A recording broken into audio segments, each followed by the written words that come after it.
Thanks so much for joining, everyone. We are rebooting the UUCD Forum series back again here on Zoom. Part one is going to be the wonderful Shannon Richardson, the CEO of University Nursery School, who's briefly going to tell us about the nursery school in our building and how we can help give a scholarship to a needy child. University Nursery School Scholarship Fund is the woven basket for September, so we're really looking forward to having you on here this morning. Shannon, thank you so much for joining us. And before we pass it to Shannon, Carol's going to introduce our esteemed speaker for the second part of our forums today. Haji is a professor of political science at UWS.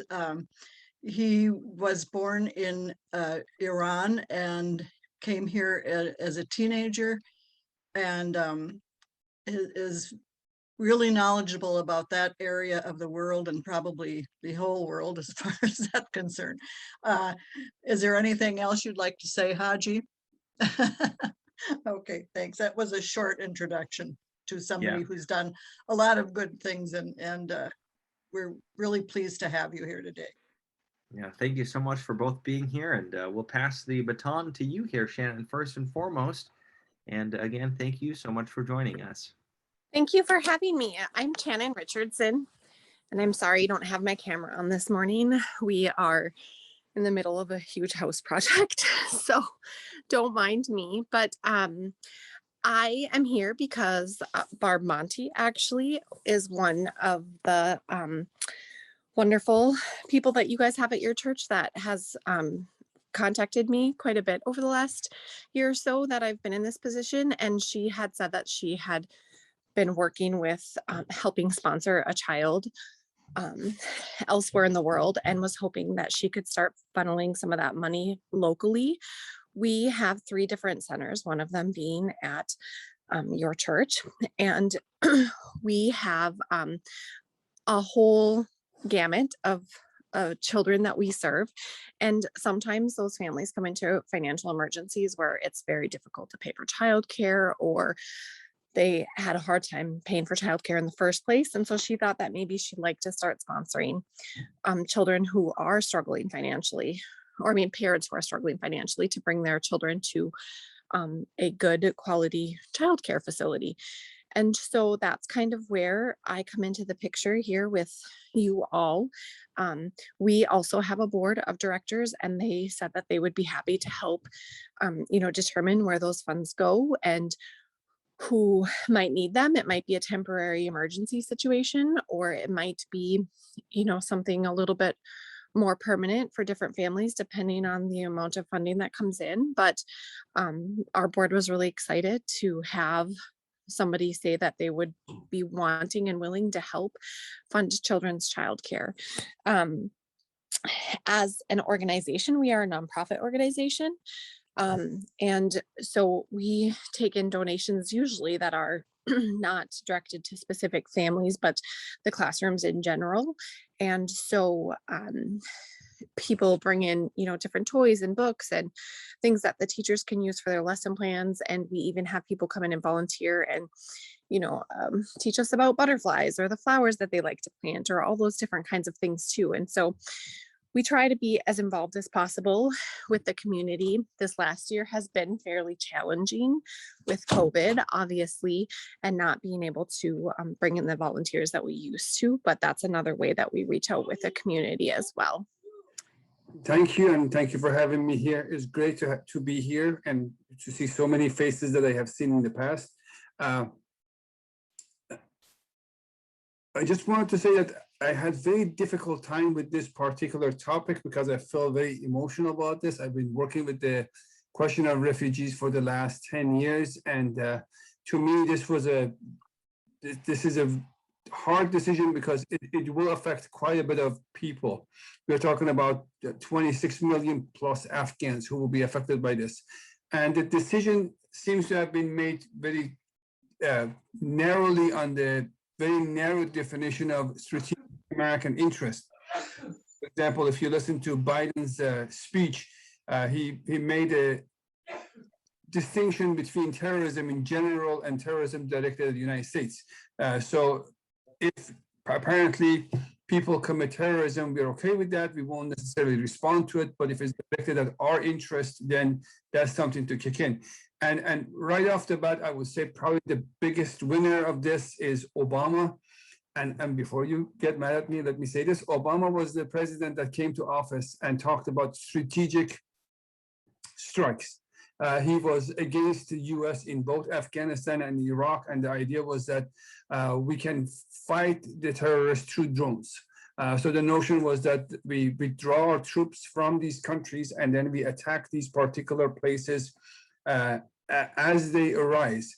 So this is a culmination of that policy. So I don't think this is necessarily a Biden doctrine. I think this is the Obama doctrine that actually was implemented by Biden.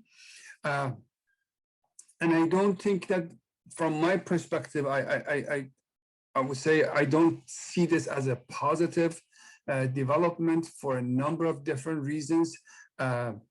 One, we are dealing with Taliban. We are not dealing with a democratically or even a semi-democratically elected group of people, or who are even inclined to be democratic. So it's going to be very difficult to push them to do anything. And I think doctrine-wise, they are very rigid in terms of what they do. All you have to do is look at the news in the last 10 days. There have been cases of reporters being tortured. There are cases of women being told not to come to work. There are places where now they are drawing distinctions between spaces where men are occupying a location and women are occupying a location. So from that perspective, it seems to me that the so-called new Taliban is actually the old Taliban. And the question is, how much are we willing to tolerate them? And I think that's a question that each of us can answer in their own ways, but I'm not very positive that this could be a positive development for the people who are stuck in Afghanistan. I think this also is going to lead to a mass exodus of Afghans. We already are seeing those people who helped us, but I think sooner or later is going to come down to other elements in Afghan society as the Taliban get more and more control. You're going to see more people leaving the country, and that will have a negative impact. Just right off the bat, I also say, this is something I heard, is that people will say, like, well, this is not my fault. If they want a free country, why don't you fight for it? I would say that's very good coming from a country that has a tradition of democracy, has a tradition in which people can actually do something. It's not as though you can go and vote the Taliban out. They don't give you that opportunity, and there won't be that many elections coming up in Afghanistan soon anyways. So pretty much the idea, the choices that you have is either take up guns and fight the regime or leave the country. Or stay oppressed. So those are the three choices. And as far as I'm concerned, none of the choices are really a good choice. So it's not as though the Afghan people are being quiet. They don't have many options in terms of influencing their outcome. And I want to make sure, I want to keep this short because I know some of the stuff that I'm saying you may disagree with. So I want to have more opportunity to have more of a dialogue as opposed to just me lecturing. From that perspective, I wish we had stayed. Let me also say this. When I say I wish we stayed, it also is not a ringing endorsement of what we did in Afghanistan. The fact that we spent trillions of dollars, the fact that we don't have anybody who stayed for 24 hours or could not stay for 24 hours even, independent of us, I think will tell us something about our strategies. We are too militaristic in terms of our orientation, and we should have balanced that military option with a more civilian, more non-military options. And we have to stop with this idea of the enemy of my enemy is my friend.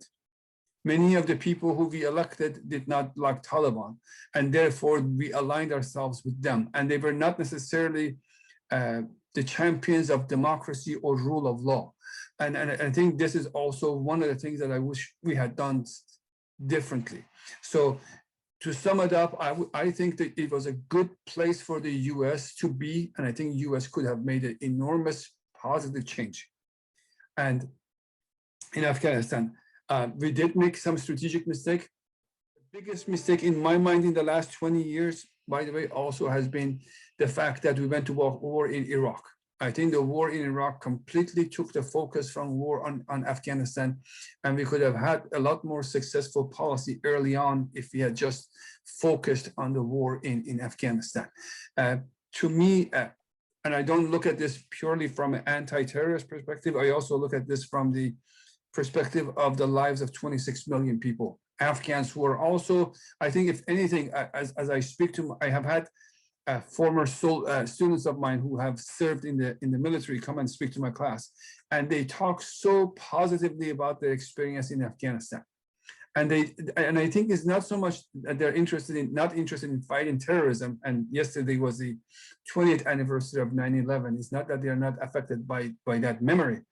Is that once they see the Afghans, they see that these people are human, and they are really amazed by the human touch and the human connection. So I think one of the things that's interesting right now is that you see quite a bit of reaction from the community, the military community in the United States. And it's very interesting. I think it's because of the experience in Afghanistan. They have met the Afghans, they have interacted with them, and I think they really feel empathy for them and how this is going to affect them.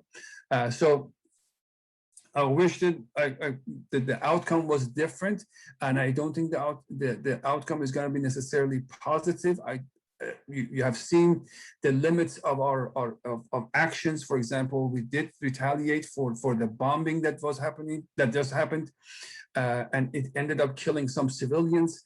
This is not going to be ever a clean option for us, and I think I know people were looking at casualties and those things. But if you look at the number of casualties that United States fatalities that US faced in Afghanistan in the last 5 or 6 years, it was hovering around 20 people. In other words, 20 people were dying. It wasn't to save 26 million people. I am willing to send my own daughter, and I'm happy to say that if she can do this, even if she's one of the 20, that's the cost that I am willing to bear.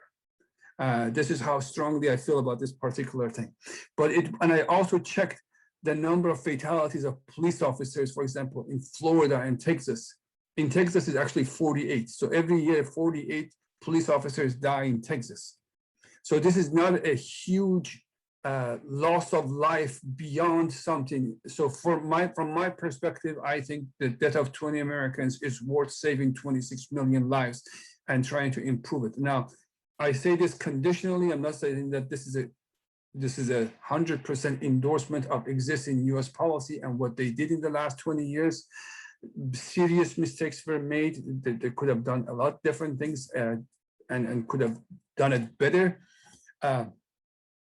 But I think in general terms, this is something that we could have done differently, and I think it would have made it enormous. More importantly, I think it would have made an enormous difference in the lives of everybody around Afghanistan. And just one other thing, I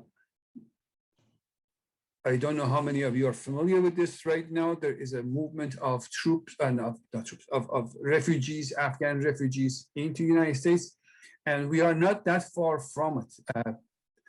As we were, I took a trip to my in-laws in upstate New York, and we go through the great town of Toma, Wisconsin, which is the home of Fort McCoy in Wisconsin.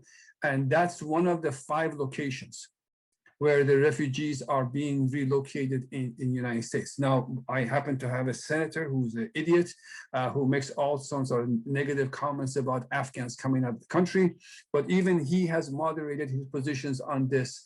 And so we are not that far away from the impact of changing policy. So if you go about 200 miles south of Duluth Superior, you will see Fort McCoy, and apparently they are beginning to house Afghan refugees there.